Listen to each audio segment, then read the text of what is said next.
Hello बच्चों, चलिए प्रश्न को पढ़ते हैं। 0.1 m CH3COOH विलयन में कितना सोडियम एसीटेट मिलाया जाए कि pH बराबर 5.5 का विलयन प्राप्त हो।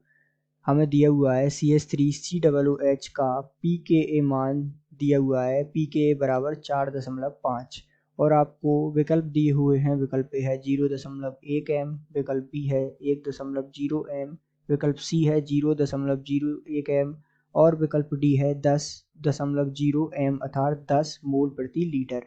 तो ये बच्चों मुख्य अवधारणा को समझते हुए हम इस प्रश्न को हल करते हैं तथा विस्तार पूर्वक इस प्रश्न के संदर्भ को समझते हुए सही विकल्प का चुनाव करते हैं। सामान्य रूप से इस प्रश्न को हल करने के लिए आइए हम कुछ समीकरण या सूत्र की मदद लेते हैं जो इस प्रश्न को हल करने में हमारी सहायक होगी। तो जैसा कि हमें पता है कि यहाँ पर एक तो हमें प्राप्त है जो सोडियम एसीटेट है, लवण, और साथ में CH3COOH जो है हमें क्या प्राप्त है, ये जो है एक दुर्बल अम्ल। तो यहाँ CH3COOH प्लस सोडियम एसीटेट अर्थात CH3COONA,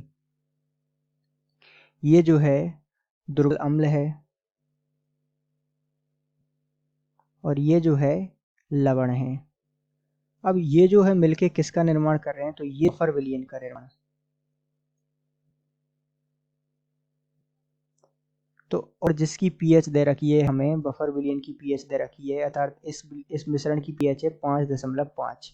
अब आगे इस प्रश्न को हम किस प्रकार हल करेंगे, तो इसमें हम यहाँ एक सूत्र की मदद लेंगे जो होता है pH बराबर pKa प्लस लॉग यहाँ लवण की सांद्रता बटे अम्ल की सांद्रता। इस सूत्र की मदद से हम इस प्रश्न को आगे हल करेंगे। अब हमें क्या क्या मान दिया हुआ है, हम सब मान यहाँ पर रखेंगे।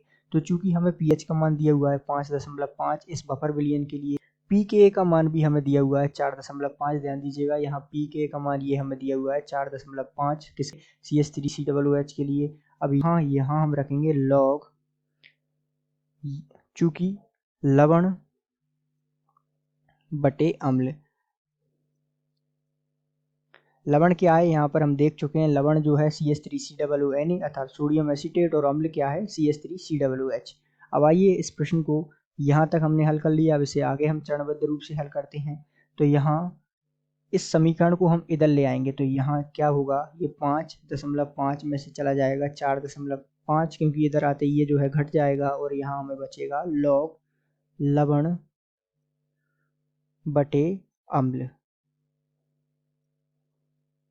अब चूंकि इसे हल करेंगे तो अब इसे हम आगे हल करेंगे। तो चूंकि यहाँ लॉग लवण क्या है हमारे पास CH3COONA, इसकी सांद्रता हमें निकालनी है, और ये अम्ल है CH3COOH, और यहाँ पर इसको हम घटाएंगे 5.5 में से। यदि 4.5 गया तो इसका मान आ जाएगा 1। ठीक है, अब यहाँ पर ये इसका आधार 10 है, तो यहाँ हम क्या लेंगे, एंटी लॉग। तो एंटी लॉग हम लेंगे तो ये हो जाएगा CH3COONA और यहाँ आ जाएगा CH3COOH और इसका मान यहाँ ऊपर जाएगा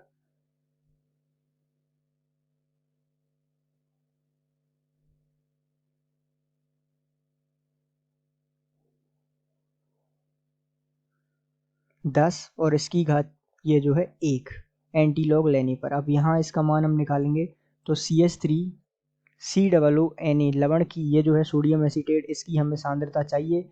चूंकि इसका मान हो जाएगा 10 और गुणा में इसकी सांद्रता आ जाएगी CH3COOH की, ये जो है हमें मान दिया हुआ है। तो इसकी मदद से हम यहाँ लवण की सांद्रता अर्थात सोडियम एसीटेट की सांद्रता प्राप्त कर लेंगे, जो कि होगा 10 गुणा इसको हम इसकी सांद्रता में दी हुई है 0.1, तो ये मान आ जाएगा हमारे पास 1 m, या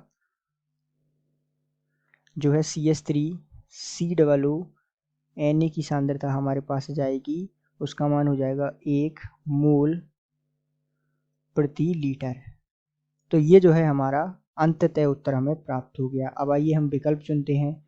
तो ये जो है इसकी मात्रा हमारे पास आ गई 1 m या 1 मोल प्रति लीटर।